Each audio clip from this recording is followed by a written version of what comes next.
நாமோ தக்கபடி தண்டிக்கப்படுகிறோம். ஒரு கள்ள கரெக்டா சொல்றான். நாமோ தக்கபடி தண்டிக்கிறோம், நாம் அடைந்த பலனுக்கு ஏதே காரியங்களை அடைகிறோம். இவரோ அப்படியே எவ்வளவு கிளீனா சொல்ற பாருங்க. அத அவனை பார்த்து சொல்றாரு, இன்றைக்கு என்னோட கூட பரதேசில் இருப்பான்னு சொல்லி. அவன் யோசிச்சு பார்த்திருப்பாப்டியா?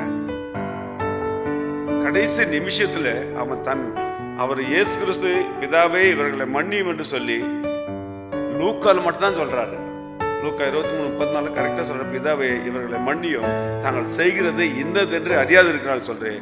வழிபோக்கரும் அவரை திட்டுறாங்க, பிரதான ஆசாரியனும் மூப்பரும் அவரை நிந்திக்கிறாங்க. அந்த நேரத்துல ஆலயத்தை கட்டணம் சொன்னே நேயாசின்னு சொல்லி.